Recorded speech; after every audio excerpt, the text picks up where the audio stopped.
not be filming an introduction today because I just want to jump into this true crime video, as I've not filmed one in ages. I'm really sorry about that, but here we are. So today's video is going to be about Dennis Andrew Nilsen, who is a Scottish serial killer, and he murdered at least 12 young men and boys between 1978 and 1983 in London, England. His crimes were truly horrifying and cold-blooded. The case is extremely graphic, so please be warned. I read about this case when I was far too young, and it honestly scarred me so badly. So, just a warning. But on another note, sit back, relax, and enjoy, and let me know how I did in the comments. Nilsen was born on November 23rd, 1945, in Fraserburgh, Scotland. His parents' marriage was an unhappy one, and as a result, Nilsen, his mother, and his siblings lived with his maternal grandfather, whom Nilsen adored. Nilsen claimed that his beloved grandfather's unexpected death, when he was just 6 years old, and the traumatizing viewing of his corpse at the funeral led to his later behavior. Growing up, his mother went on to remarry and have 4 children, leaving Nilsen a withdrawn and lonely child. On one occasion, he sexually fondled his younger sister Sylvia. He also caressed and fondled the body of his older brother as he slept. As a result, Olaf Jr. began to suspect his brother was a homosexual and regularly belittled him in public, referring to Dennis as a hen, which is Scottish dialect for a girl. Nilsen initially believed that his fondling of his sister may have been evidence that he was bisexual. Aware of his homosexual attractions, he claimed no sexual encounters as an adolescent, and at the age of 16, he enlisted in the army. On several occasions, Nilsen also made efforts to have his own body sexually touched by one of his colleagues. For instance, whenever he and his colleagues drank to excess, Nilsen would pretend that he was inebriated and hope that one of his colleagues would make sexual use of his supposedly unconscious body. He became a cook, serving as a butcher in the Army Catering Corps, learning the skills that served him so well during his 5-year killing spree. When he transferred to Berlin, Nilsen had his first experience with a female, a prostitute whose services he solicited. He bragged of his sexual encounter to his colleagues, but later stated that he found intercourse with a woman both overrated and depressing. Towards the end of his army career, Nilsen, who had attained the rank of a corporal, received a posting to the Shetland Islands and fell in love with an 18-year-old private. Feelings that were one-sided made Nilsen keep them to himself. They became very close and filmed loads of home videos together. Nilsen made the boy pretend that he was dead whilst filming him. He was devastated that his love parted ways, and on the last night in the Shetlands, he burned hundreds of movie films that the pair had made together, a move that surprised many of his colleagues. Nilsen's army career had lasted 11 years and 3 months. Upon leaving the army in 1972, he took up police training in London, where he discovered fascination with morgue visits and autopsied bodies. Despite the obvious advantages that the police work gave to him, he resigned and went on to become a recruitment interviewer. In 1975, he lived with a man named David Callahan in a garden apartment situated at 195 Melrose Avenue in North London. Although Callahan denied that they had any homosexual relationship, this lasted 2 years. Whilst the two were living together, they bought a dog named Bleep. And when Callahan left, Nilsen's life began a downward spiral into alcohol and loneliness. His first murder would only be 18 months later.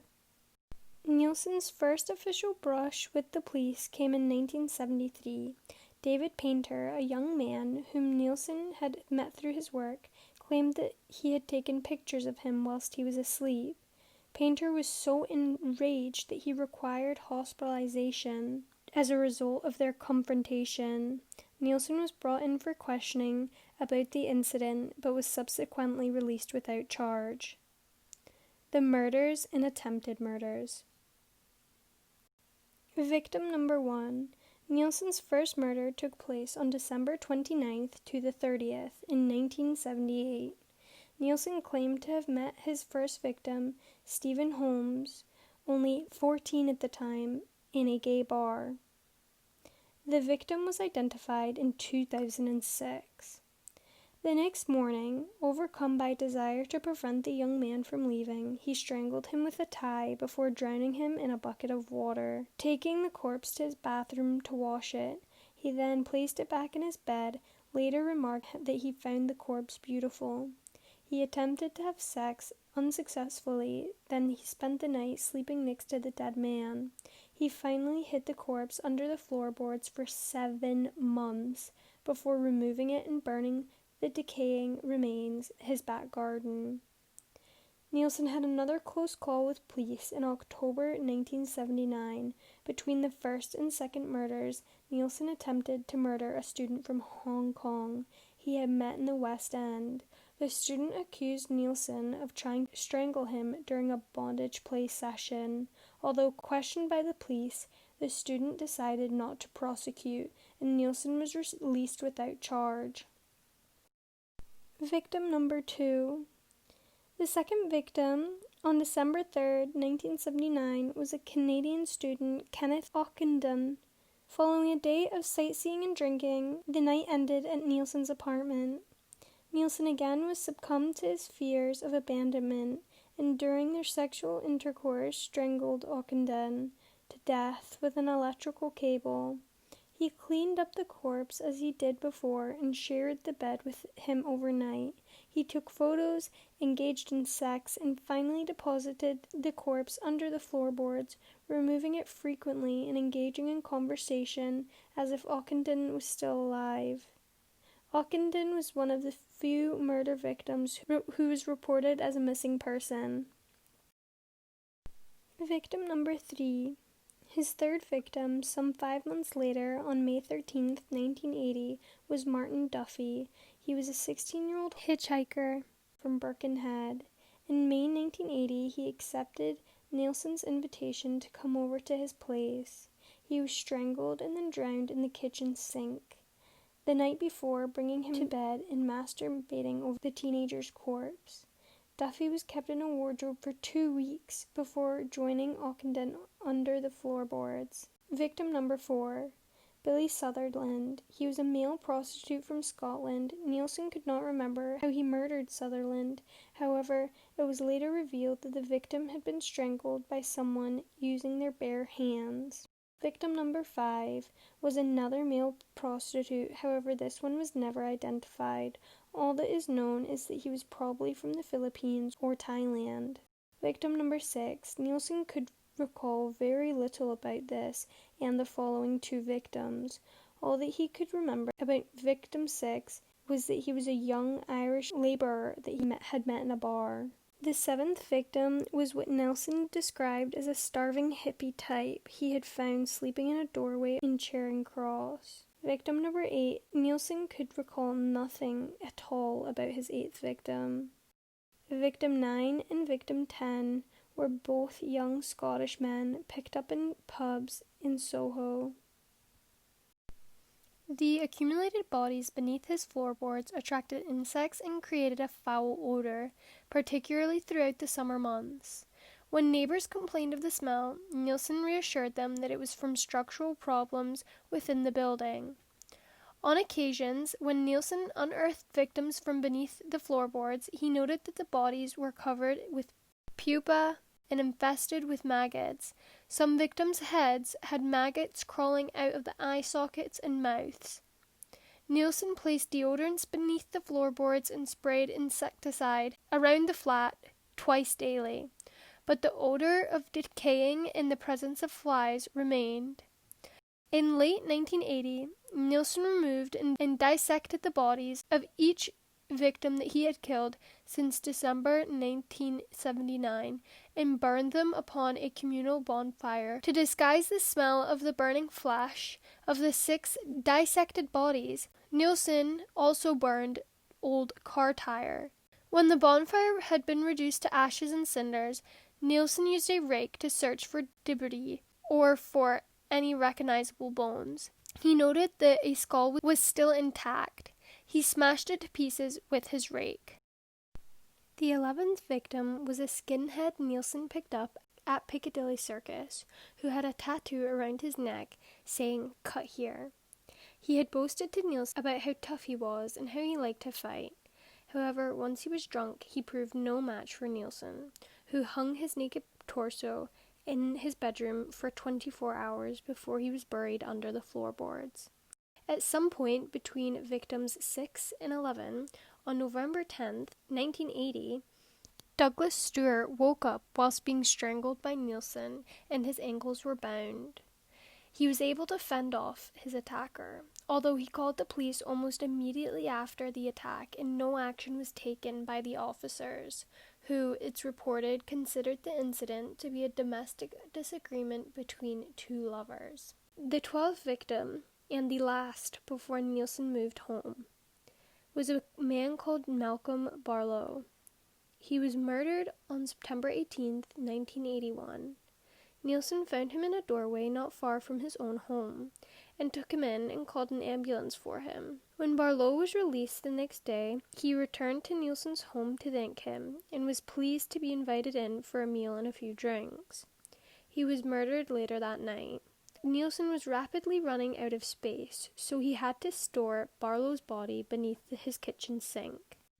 Nilsen would actually forget on occasions where body parts lay, once being knocked to the floor after being struck by a pair of legs whilst opening a cupboard door, so disposal of remains had become necessary. The internal organs would be deposited between his fence and a wall, being eaten by rats and foxes. Other parts were burned, buried, or kept in his shed. After moving to a new house, which was 23 Cranley Gardens, in October 1981, his new house had no access to floorboards or a back garden, but Nilsen very quickly worked his way around that obstacle by dismembering and dissecting his victims, then boiling their heads in a pot and flushing the flesh down the toilet. For larger bones, he threw them out in the trash. Just a month after moving into Cranley Gardens, in November 1981, Nilsen strangled Paul Nobbs, but stopped before he killed him. Nobbs woke up after a night of drinking with bloodshot eyes and a bruised face. Nilsen commented that he looked awful and that he should go to the doctor. Nobbs visited the infirmary and learned that the bruises on his throat indicated that someone tried to strangle him. However, he didn't report it through the fear of being found out that he was gay. Victim 13. John Howlett was the first to be murdered in Nilsen's new home. In December 1981, Howlett was one of the few who was able to fight back. However, Nilsen had taken a disliking to him and was determined that he should die. There was a tremendous struggle, and at which one point Howlett even tried to strangle Nilsen back. Howlett eventually drowned after having his head held under water for 5 minutes. He was the first body to be dismembered, and the various body parts were either hidden around the house or flushed down the toilet. Nilsen's next victim was a man named Carl Stotter. Nilsen had met him in a pub in Camden. Nilsen warned Stotter of the zip on the sleeping bag and said it could get caught. Whilst he was asleep, Nilsen tried to strangle Stotter with the sleeping bag zip. However, Bleep licked his face and Nilsen knew he was still alive. Stotter woke up whilst Nilsen was trying to drown him in a cold bath. The student awoke the next morning with very little recollection of the previous evening events, and later went to see his doctor because of some bruising that had appeared on his neck. The doctor revealed that it appeared as if the student had been strangled, and advised him to go to the police. However, Carl did not believe or understand this because Nilsen had helped him and let him go. It wasn't until 3 months later, after the traumatizing attack, what actually happened sunk in. Sadly, Carl passed away in 2013, aged 52. Victim 14. Graham Allen was another homeless man who met Nilsen in the West End of London. Nilsen cooked him an omelette and then strangled him whilst he was sat eating it. After murdering him, Nilsen kept Allen's body in the bathtub for 3 days before dissecting him and disposing of him. Stephen Sinclair was Dennis Nilsen's 15th and final victim, who was killed on 26th of January 1983. They met in Oxford Street, and Sinclair managed to scrounge a hamburger off Nilsen, who then suggested that they go back to his place. After dropping into an alcohol and heroin-infused daze, Sinclair was strangled from behind as he listened to music, and his body was dismembered. It was Sinclair's dismembered remains in the drain outside Nilsen's home that first alerted the police. On 5th of February 1983, a dino rod engineer, Mike Cateran, was called out to deal with a blocked drain outside of 23 Cranley Gardens. He found what looked suspiciously like human flesh and reported this to his supervisor, who suggested that they go back and look again at first light. The next morning, Cateran returned but noticed that the drain cover was in a different position, and that the apparent flesh was gone, all except a small portion and a few bones. Cateran called the police, and at 3:30, Detective Chief Inspector Pewdie had confirmation that the remains were human, and returned to 23 Cranley Gardens. Nilsen met them at the door, and when informed of the discovery, expressed disbelief. Jay looked Nilsen straight in the eye and told him to stop messing about and tell them where the rest of the body was. Nilsen said, "In 2 plastic bags in the wardrobe next door. I'll show you." A brief glance confirmed that he was not lying, and Nilsen was arrested. On the way to the station, Nilsen was asked if it was 1 body or 2. His answer, 15 or 16, since 1978. When they searched his apartment, they found remains of 3 men, which were found in the wardrobe, tea chest, and bathroom drawer. His previous address was also searched, and more body parts were found there too. They found all sorts of different parts, such as knuckles, fingers, and loads of bones.